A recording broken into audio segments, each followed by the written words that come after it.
आज कुलपति का पद प्रशासनिक पद से ज़्यादा एक प्रबंधकीय पद बन चुका है। जब हम प्रशासन और प्रबंधन की बात करते हैं, दोनों में एक विशेष अंतर है जो उन्हें एक यूनिक दर्जा देता है। प्रशासन एक ऐसी प्रणाली है जो शक्ति का इस्तेमाल करती है, जिसमें उत्पादकता के अलग मापदंड होते हैं, जिसमें अनुशासन कायम करने की प्रक्रिया अलग होती है,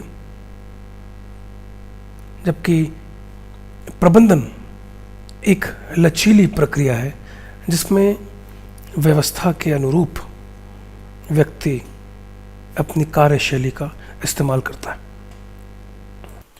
प्रबंधन उत्पादकता को बढ़ाने की एक ऐसी प्रक्रिया है जो इफेक्टिवनेस और एफिशिएंसी अर्थात विशेषता और यूनिडायमेंशनल एफर्ट्स का इस्तेमाल करके उद्देश्य की पूर्ति कर संस्था में सरप्लस पैदा करता है।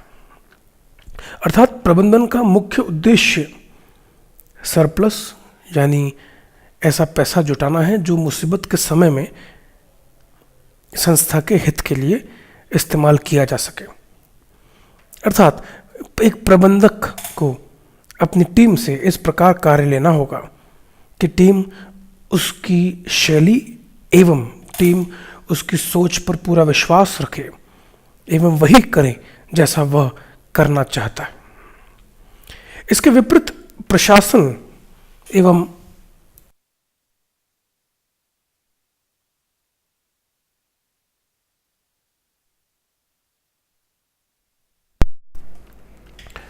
अपनी कार्य कुशलता एवं अपनी प्रशासनिक प्रक्रिया की मदद से अपने सदस्यों से काम करवाता है। एवं यहाँ जो प्रशासनिक अधिकारी है उसके काम करवाने की प्रक्रिया में अनुशासन की गंभीरता विशेष महत्व रखती है।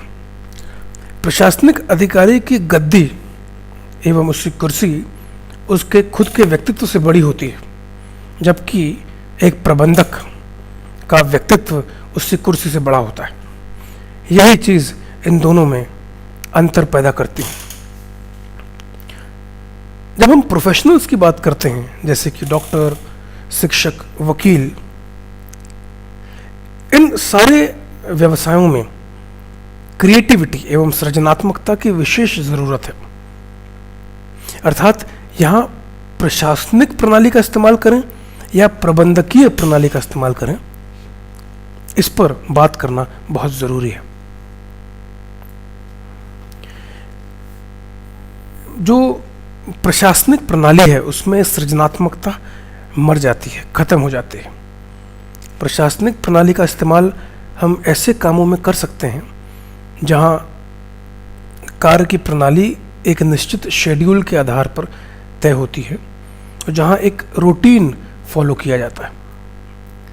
जब हमें ये टाइम टेबल मालूम होता है तो हम एक समय सीमा की अवधि दे करके अपने कर्मचारियों से उस काम को निश्चित अवधि में करा सकते हैं। किंतु जब कार्य की समाप्ति एवं कार्य की संपूर्णता सृजनात्मकता पर आधारित हो, तब हमें मोटिवेशन का सहारा लेना पड़ता है और तब हमें अपने कर्मचारियों को आंतरिक रूप से प्रेरणा देनी पड़ती है, जो कि प्रशासनिक प्रणाली में संभव नहीं है। प्रशासनिक प्रणाली में प्रेरणा अर्थात मोटिवेशन का कोई महत्व नहीं है, क्योंकि वह टारगेट ओरिएंटेशन एवं समय सारणी के हिसाब से कार्य की संपूर्णता पर यकीन रखती है। लेकिन प्रबंधकीय प्रणाली में कार्य कुशलता और कार्य की समाप्ति प्रेरणात्मक स्रोत पर आधारित है। जब हम प्रोफेसर्स की बात करते हैं तो प्रोफेसरों को नियंत्रित करने के लिए हम रूटीन या शेड्यूल का इस्तेमाल नहीं कर सकते, क्योंकि ऐसा करने से उनकी सृजनात्मक प्रणाली भंग हो जाएगी। उनसे बेहतर कार्य कराने के लिए आंतरिक रूप से मोटिवेट करना बहुत ज़रूरी है। अर्थात कुलपति पद के लिए एक ऐसा व्यक्ति ही उचित दावेदार होगा जो अपने कर्मचारियों को अर्थात प्रोफेसरों को आंतरिक रूप से मोटिवेट कर सके। ऐसे में अनुशासन की प्रणाली में भी बदलाव लाने की आवश्यकता है।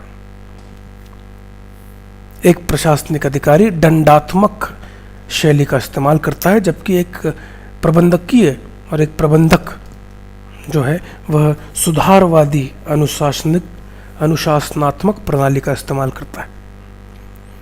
अर्थात कुलपति को भी अपनी प्रशासनिक प्रणाली सुधारात्मक रखनी पड़ेगी, अन्यथा वह अपने कर्मचारियों और प्रोफेसरों को आंतरिक रूप से मोटिवेट नहीं कर पाएंगे।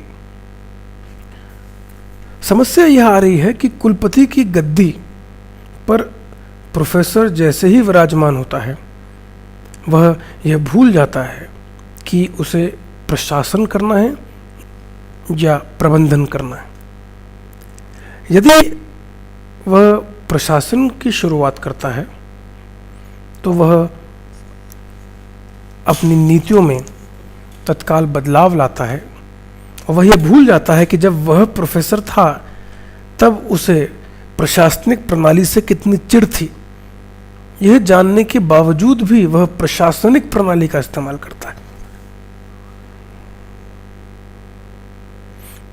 और प्रबंधकीय प्रणाली को त्याग देता है, जिसकी वजह से सारे समकक्ष जितने भी उसके साथी होते हैं वे उससे चिढ़ महसूस करते हैं और उसको गद्दी से उतारने का प्रयास करते हैं।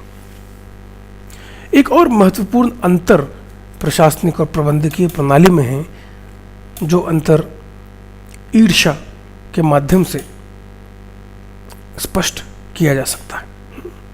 ईर्ष्या दो प्रकार की होती है, सकारात्मक ईर्ष्या और नकारात्मक ईर्ष्या,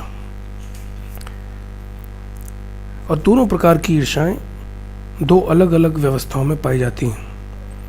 एक प्रशासनिक व्यवस्था, दूसरी प्रबंधकीय व्यवस्था। प्रशासनिक व्यवस्था में नेतृत्व की क्षमता इससे निर्धारित होती है कि नेता अपने कर्मचारियों के अंदर सकारात्मक ईर्ष्या पैदा कर सके।